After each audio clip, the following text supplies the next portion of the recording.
Okay, we're going to keep going with Newton's method. We're just going to do it again to clarify what Newton's method is all about. Let's take a look at another function, f of x, and we have a root, and that's the goal. We're trying to find out what that root is. So we're going to make a guess and call that x1, and that's the location of x1. We're going to find the point on the graph, and that will be x1, f of x1. Now that's our guess, and that point is not really close to the x-intercept or the root. So what we're going to do is we're going to create the tangent line. Now the tangent line is going to get us a point x2. Notice that x2 is closer to the root than x1. After you find x2, you're going to find the point x2, f of x2. Create the tangent line again off of x2. And notice that you'll get a next point, x3, and x3 is getting even closer to the root. You do the same thing, find x3, f of x3, find the tangent line. Eventually you're going to have an xn, because you'll find an x4, an x5, an x6, to a point where that x-coordinate will approximate the root to however many decimals you are looking for. We're going to use the same graph to find a formula for Newton's method. So we're trying to approximate r by making a guess for x1 and then plotting that point on the graph. It's not very close to the root, so we create a tangent line through x1, f of x1. And that gives us the point x2. Now notice that x2 is the x-intercept on the tangent line. Now the equation of the tangent line is in the upper right-hand corner. Now what we're going to do is we're trying to solve for x2.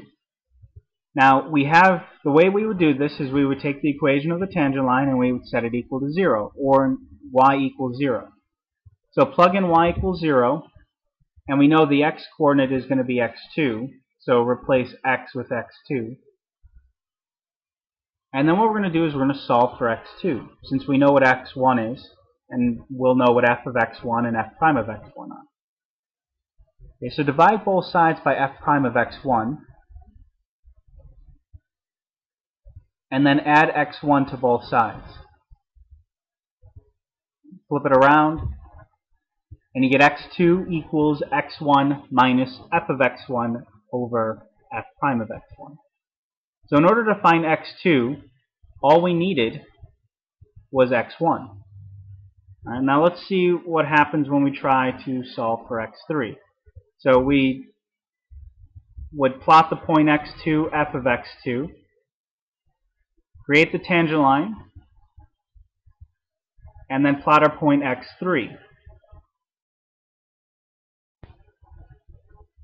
So now let's try to find x3 and see if the formula for x3 looks anything like the formula for x2. Alright, so there's the equation of the tangent line through x2, f of x2. Notice the two things we don't know in that formula would be y and x. But since we're trying to find x3, that coordinate being x3 comma 0, we're going to plug in y equals 0 and x3 for x. And since we're trying to solve for x3, we're going to divide both sides by f prime of x2, and then we're going to add x2 to both sides. Flip that around, and we get x3 equals x2 minus f of x2 over f prime of x2. Notice that this formula looks almost identical to the previous one. The only difference is now we have x3 and x2. But the form of this formula is exactly the same. So in order to find x3, we just need to plug in x2. If you want to find x4, use x3. To a point where we have this formula. So to find x of xn plus 1, you would use xn, the previous x value, minus f of xn over f prime of xn. And you keep this process up until you find an x value that you're satisfied with, one that is close enough to r.